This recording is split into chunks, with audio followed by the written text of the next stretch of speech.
모든 생명체는 물을 필요로 합니다. 물 없이 살 수 있는 것은 이 땅에 아무것도 없습니다. 생물이 시들어가다가도 물을 주면 다시 살아나는 모습을 봅니다. 인간도 갈증으로 몸이 매우 쇠하여 갈 때 물을 마시면 다시금 힘을 얻게 되는 것을 봅니다. 하나님께서 에덴을 만드시고 땅을 만드시고 그 땅에 4개의 강을 흐르게 하셨습니다. 그 강은 에덴 동산에서 시작돼서 각처로 흐르게 되어집니다. 모든 생물에 물이 필요하기 때문인 것입니다. 인간에게 물은 절대적으로 필요한 것이고 중요한 것입니다.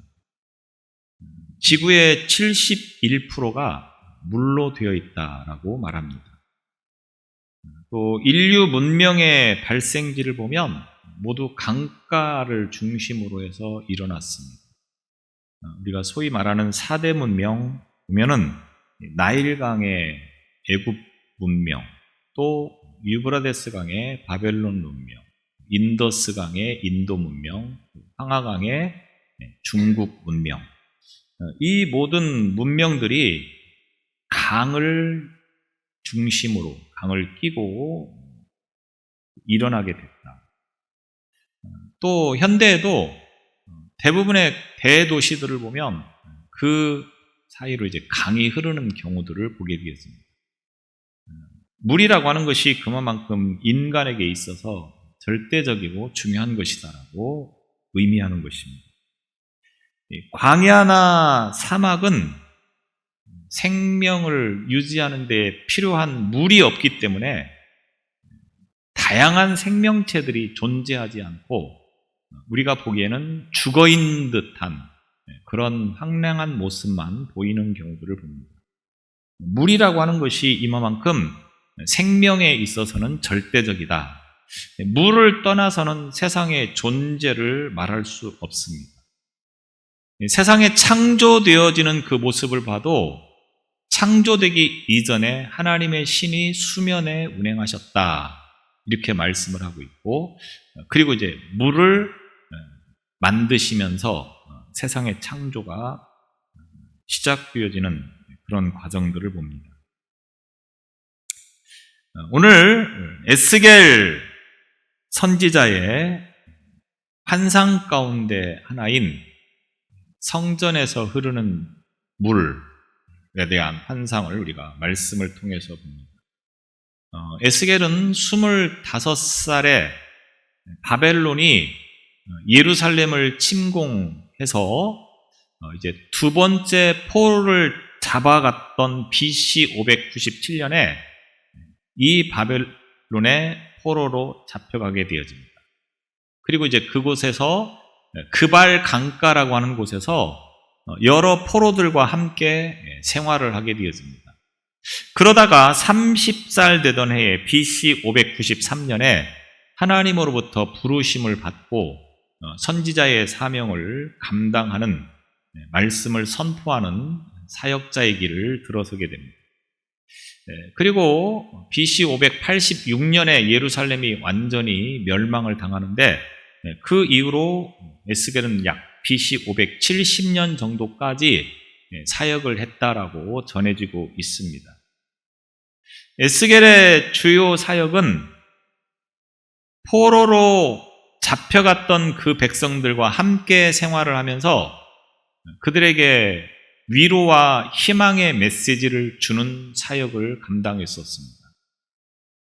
우리가 지금 새벽에도 에스겔을 보고 있고 제가 여러 번 말씀을 드렸듯이 동시대에 활동을 했던 선지자들이 예레미야, 또 에스겔, 또 다니엘 정도가 있는데 예레미야는 예루살렘에 남아서 이제 그들을 향하여서 말씀을 선포했고 2차 포로 때에 잡혀간 에스겔은 그발 강가에서 포로된 백성들과 함께, 다니엘은 바벨론 왕궁으로 들어가서 이제 그곳에서 하나님의 말씀을 전하는 선지자의 사명을 감당했던 것을 보게 되어집니다.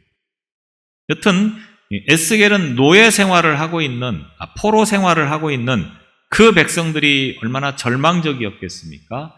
그들에게 하나님의 말씀을 선포함을 통하여서 희망과 용기를 주고자 했던 것입니다. 그런데 이 에스겔 내용을 보면 환상과 비유 또는 묵시와 상징적인 표현들을 주로 사용하고 있기 때문에 우리가 읽기에는 다소 어렵다라는 생각이 들 수 있겠습니다. 그런데 이것은 아마도 유다 백성들의 그 회복에 초점을 맞추어서 말씀을 하는데 1차적으로는 당장 포로된 백성들을 향한 말씀이지만 더 나아가서 근본적으로는 이 땅에 하나님의 나라가 임할 것을 선포하는 그 의미를 담아서 주시는 말씀이기 때문에 이와 같이 환상과 상징과 또 여러 묵시적인 상징적인 표현들을 통해서 말씀을 하고 있다라고 우리가 이해를 할 수 있겠습니다.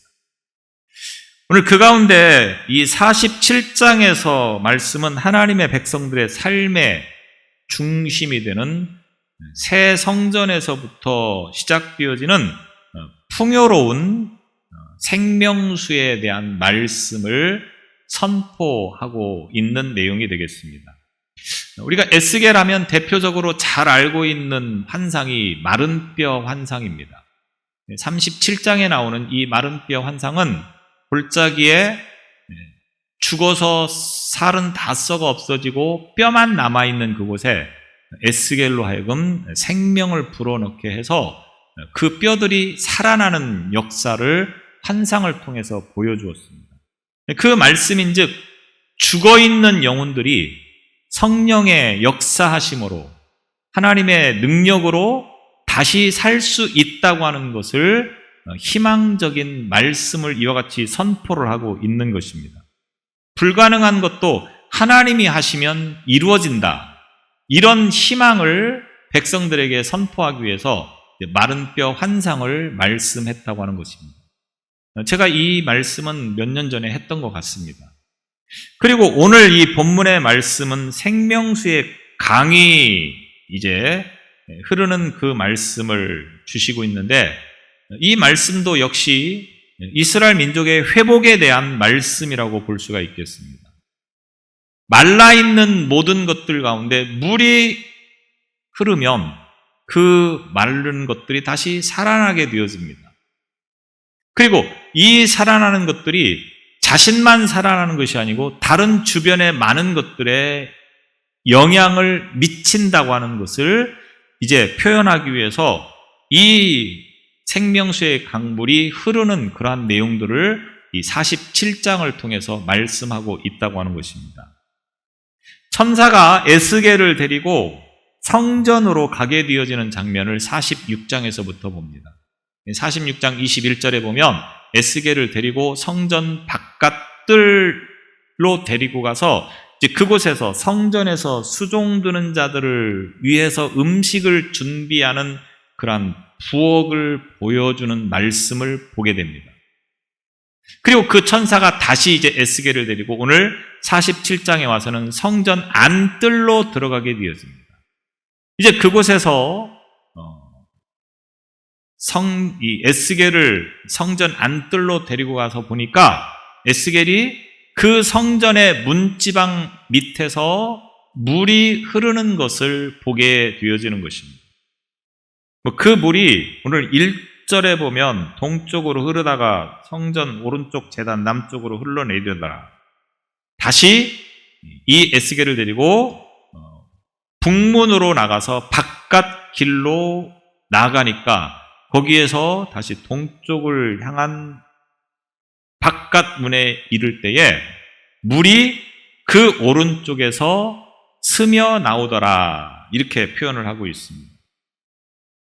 물이 스며 나온다고 하는 말은 똑똑 떨어지다 또는 졸졸 흐르다 이런 표현이 되겠습니다. 그러니까 성전 현관문의 문지방 밑에서 물이 졸졸졸 흘러나왔다 이런 말씀이 되어집니다. 그리고 그 물이 흘러가는 것을 이제 말씀하고 있는데 오늘은 1절, 2절까지만 제가 말씀을 드리도록 하겠습니다.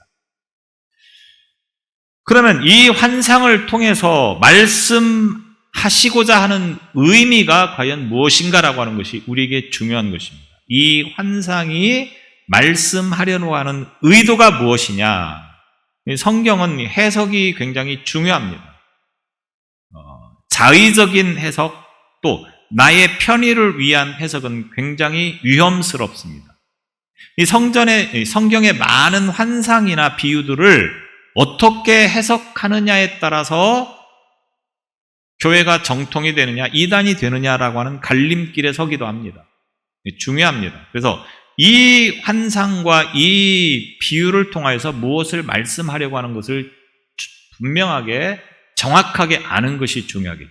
그러면 이 성전에서 흐르는 물을 통해서 말씀하시고자 하는 비유가 무엇이겠느냐, 의미가 무엇이겠느냐. 먼저 성전은 무엇인가라고 하는 거죠. 성전은 우리가 잘 아는 것처럼 예루살렘 성전을 말씀하는 것입니다. 그러면 구약시대에 이스라엘 백성들에게 예루살렘 성전은 무엇을 의미하는 것입니까? 하나님의 임재를 의미하는 것입니다. 그곳에서 하나님과 백성들이 만나게 되어지는 것이죠. 자, 이때 백성들은 재물을 가지고 이 성전에 나와서 죄의 용서를 구하면서 하나님 앞에 나아가게 되어지고 하나님은 그들을 만나 주시는 것입니다. 그래서 성전은 하나님을 만나는 곳이고 죄를 용서받는 곳이다. 이렇게 말씀을 드릴 수 있겠습니다. 문제는 이 성전에 나와서 예배를 드리고 하나님을 만나야 되는 백성들이 죄를 지음으로 인하여서 더 이상 하나님 앞에 나아갈 수 없게 되어집니다. 그래서 하나님이 이 성전을 떠나시는 겁니다. 그래서 예루살렘 성전이 무너지는 겁니다. 그런데 하나님께서 떠나신 이 성전에 다시금 오시게 되어지면 이제 그곳에서 하나님의 백성들이 그곳에서 하나님을 만나게 되어진다고 하는 거예요. 지금은 이 예루살렘 성전에서 하나님이 떠나 계신 상태를 말하는 것입니다. 그런데 구약 시대에는 예루살렘 성전이 그런 의미를 가지고 있었지만 신약 시대에는 또 어떤 것을 의미하는 것입니까? 성전은 예수 그리스도의 모형을 말하는 것입니다. 예수님은 죄인들이 죄를 용서받고 하나님을 만날 수 있도록 이 세상에 오셨습니다. 그래서 그분이 곧 성전이 된다. 이렇게 말씀을 드릴 수 있는 것입니다. 그래서 에스겔이 본 성전은 우리 가운데 임하셔서 영원히 함께 하시는 성전 되신 예수님을 의미하는 말씀이 되기도 하는 것입니다. 예수님께서도 자신을 성전이라고 말씀을 하셨습니다. 요한복음 2장 19절 이하로 21절까지를 보면 너희가 이 성전을 헐라 내가 사흘 동안에 일으키리라. 예루살렘 성전을 가리켜서 이렇게 말씀을 하십니다. 유대인들이 이르되 이 성전은 46년 동안 지었거늘 내가 3일 동안에 일으키겠느냐 하더라. 그러나 예수는 성전된 자기 육체를 가리켜 말씀하신 것이라. 예수님께서 성전이라고 말씀하셨던 것은 결국 예루살렘 성전을 말하는 것이 아니고 자신을 말하는 것인데 자신이 죽었다가 사흘 만에 살아날 것을 말씀하고 있는 내용이 바로 이 요한복음 2장에서 주는 말씀입니다. 그래서 성전 하면 구약시대에는 예루살렘에 있는 성전만을 성전이라고 했지만 예수님께서 오신 이후로는 예수님께서 계신 모든 곳이 다 성전이 되는 것입니다. 예수님은 사람이 세운 성전을 허무시고 친히 자신의 몸으로 성전을 세우셨습니다. 무슨 말입니까?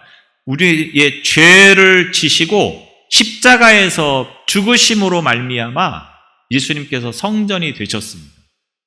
누구든지 그 예수님을 믿고 주님 앞에 나아가면 성전 되신 예수님과 동일한 성전의 모습이 되어진다고 하는 것입니다. 구약시대 성도들이 제사를 통해서 하나님을 성전에서 만난 것처럼 오늘날 우리들이 하나님을 만나는 곳은 어디가 되겠습니까? 예수님을 통해서 하나님을 만나게 되어지는 것입니다. 물론 장소적인 의미에서만을 의미하는 것이 아니고 어느 곳에서든 예수님과 함께하면 그곳이 곧 성전이 되어진다고 하는 차이점이 있습니다. 물론 이 말씀은 눈에 보여지는 유형교회를 부정하는 것이 아니고 우리가 이렇게 함께 모여서 예배드리는 이곳이 성전이 되기도 하지만 더 넓은 의미에서는, 더 정확하고 분명한 의미에서는 한 사람 한 사람이 곧 성전이라고 하는 겁니다. 왜? 예수님께서 내 안에 계시기 때문에 내가 곧 성전이 돼서 하나님과 만남을 이루고 있다, 이렇게 말씀을 하시는 것입니다. 그래서 고린도전서 6장 19절에 이렇게 말씀합니다. 너희 몸은 너희가 하나님께로부터 받은 바 너희 가운데 계신 성령의 전인 줄을 알지 못하느냐. 오늘 우리가 곧 성전이 되는 것입니다. 성전이신 예수님을 믿고 그분과 동행하면 우리 모두가 다 성전이 된다고 하는 것을 말씀하는 것입니다. 그래서 성전이라고 하는 것은 바로 이와 같은 의미를 가지고 있습니다. 그 성전의 문지방 아래에서 물이 흐른다, 이렇게 말씀하고 있는 거예요. 주목해야 되는 것은 성전 문지방 밑에서 흘러나오기 시작한 때가 언제냐? 성전 문지방 밑에서 물이 흘러나왔다고 했는데 그것이 언제부터냐라고 하는 것이죠. 하나님의 영광이 그 성전에 임재하시는 순간부터 물이 흘러나온다고 하는 것을 말씀하는 겁니다. 하나님께서 예루살렘 성전을 떠나셨을 때는 물이 흐르지 않습니다. 그런데 그 하나님께서 다시 성전에 임재하시면 물이 흐른다, 이런 것을 의미하는 것입니다. 다시 말하면 하나님께서 함께 하실 때만이 하나님의 나라와 하나님의 백성들에게 완전한 회복과 풍요가 주어진다고 하는 것을 의미하는 것입니다. 그러면 성전 문지방 밑으로 물이 흘러나온다고 하는 것은 무엇을 의미하는 것입니까? 물은 생명과 직접적인 연관성을 가지고 있다고 하는 것을 말씀드렸습니다. 사람에게 물이라고 하는 것은 굉장히 소중한 것입니다. 인간의 몸이 70%가 물이라고 합니다. 인간은 물 속에서 태어나서 물과 함께 살다가 죽는 존재입니다. 죽으면 물이 다 빠져나가게 됩니다. 양수, 소위 말해서 양수에서 살다가 세상에 나와서 물을 마시면서 물과 함께 살아가는 존재가 인간입니다. 그런데 인간에게 뿐만 아니라 모든 생물에게 물이라고 하는 것은 생명 같은 것입니다. 앞서 말씀드렸듯이 물이 없이 존재할 수 있는 생명체는 없다고 하는 겁니다. 그래서 성전에서 물이 흘러나온다, 그 물이 계속해서 흘러간다, 이렇게 표현하고 있습니다. 근데 7절에 보면 강 좌우편에 나무가 심이 많더라. 물이 흘러가는 강 좌우편에는 나무가 심이 많더라. 또 8절에 보면 이 물이 동쪽으로 향하여 흘러 아라바로 내려가서 바다에 이르리니 이 흘러내리는 물로 그 바다의 물이 되살아나리라, 이렇게 말씀합니다. 물이 흘러서 어디로 가느냐? 아라바로 내려가서 바다에 이른다. 이 말은 한마디로 이 물이 어디로 흘러가느냐 하면 사해로 흘러간다, 이 말입니다. 사해가 어떤 곳입니까? 우리가 잘 알다시피 죽을 사, 모든 것이 다 죽는 그 바다입니다. 그런데 이 성전에서 흘러나오는 물이 사해로 흘러가니까 주변에 많은 것들이 살아날 뿐만 아니라 죽어있던 바다, 사해도 생명체로 살아난다, 이렇게 말씀을 하고 있다고 하는 겁니다. 9절에 보면 이 강물이 이르는 곳마다 번성하는 모든 생물이 살고 고기가 심이 많으리니 이 물이 흘러 들어가므로 바닷물이 되살아나겠고 이 강이 이르는 각처에 모든 것이 살 것이며 이렇게 말씀합니다. 또 10절에 보면 힘이 많으려니와 이렇게 말씀합니다. 또 12절에 보면 입이 시들지 아니하며 열매가 끊이지 아니하고 달마다 새 열매를 맺으리니 그 잎사귀는 약재료가 되리라. 자, 물이 흘러가는 곳에 어떤 역사가 나타나느냐라고 하는 내용을 이와 같이 말씀하고 있습니다. 그래서 7절로 12절의 말씀에서 보면 많더라, 번성, 살아나리라, 열매를 맺으리니 이런 표현들이 12번 반복되면서 이 성전에서 흘러나온 물이 흐르는 곳마다 주변에 많은 것들이 다시금 살아나고 번성하고 회복되고 열매를 맺는다라고 하는 말씀을 주시고 있는 것입니다. 그러니까 이 물은 무엇을 말하는 것입니까? 죽어있는 모든 것들을 살리는 회복의 의미를 가진 물이 되어지는 것입니다. 그래서 성전에서 나오는 모든 생명수가 모든 것을 살리고 풍성하게 하고 번성하게 하고 열매 맺게 하면서 치료하신다. 이런 의미로 말씀을 주시고 있습니다. 그래서 하나님께서 이 세상을 창조하셨던 것처럼 다시금 이 성전에서 흘러나오는 물이 세상을 살리는 그런 창조의 재역사를 이룬다고 하는 것을 의미하는 말씀이 되어집니다. 하나님의 임재의 상징인 성전에서 흐르는 물의 능력은 바로 이와 같은 곳에 있습니다.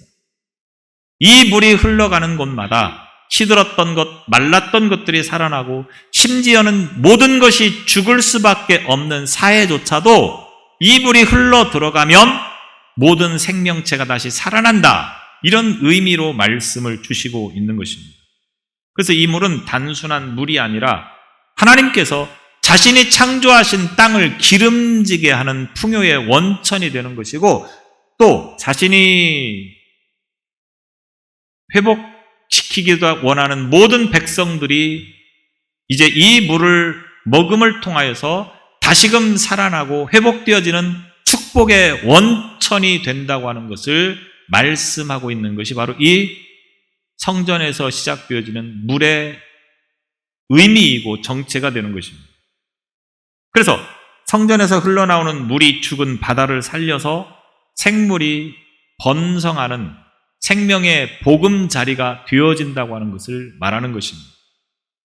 이스라엘 민족은 지금 나라를 잃어가고 있고 머지않아 예루살렘도 완전히 파괴가 되어지고 예루살렘 성전도 파괴가 되어지고 이스라엘 민족은 이제 갈 곳 없는 절망적이고 매우 불안한 상태에서 하루하루 살아갈 수밖에 없는 지금 삶을 그발 강가에서 하고 있는 것입니다.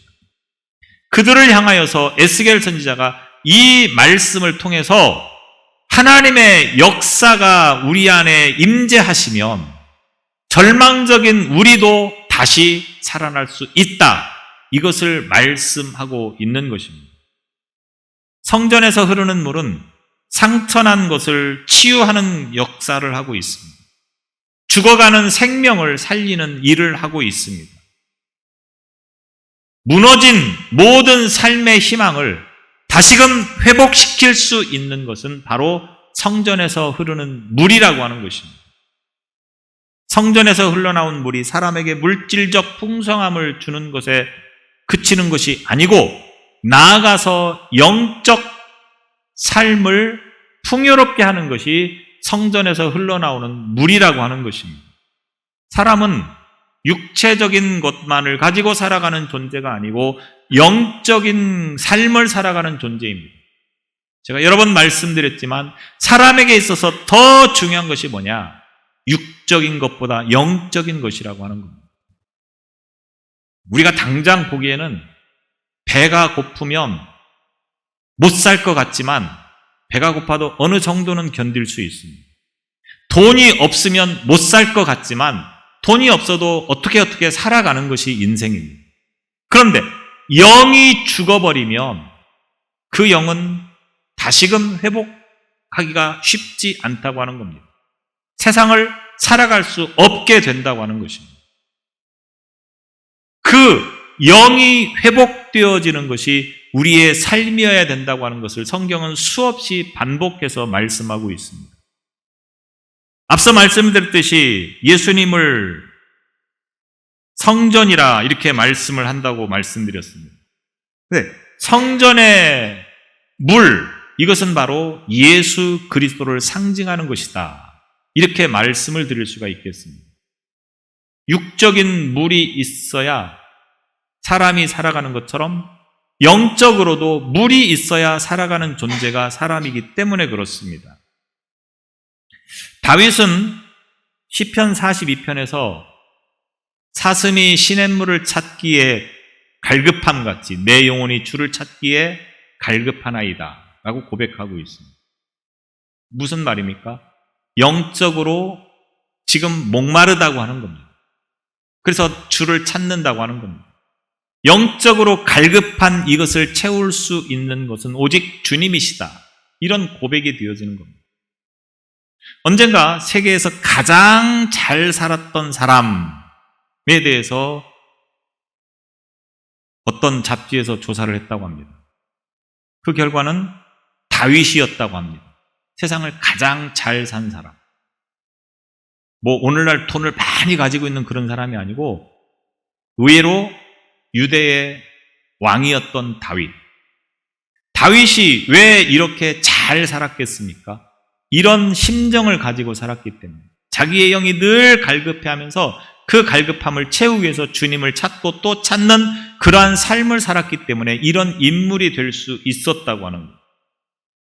오늘 우리는 육적인 목마름이 중요한 것이 아니고 영적인 목마름이 더 중요하다고 하는 사실을 잊지 않기를 바랍니다. 요한복음 3장 5절에 물과 성령으로 너희들이 거듭나지 아니하면 물과 성령으로 거듭나야 우리의 영혼이 사는 것입니다. 예수께서 영적 목마름에 지친 사람들을 향해서 누구든지 나에게 오면 그들의 영적 갈증을 해결해 줄 것이라고 분명하게 말씀하고 있습니다. 뿐만 아니라 그 가운데서 생수의 강이 흘러나올 것이다 라고 말씀합니다. 예수님은 생명수를 주시는 반석이십니다.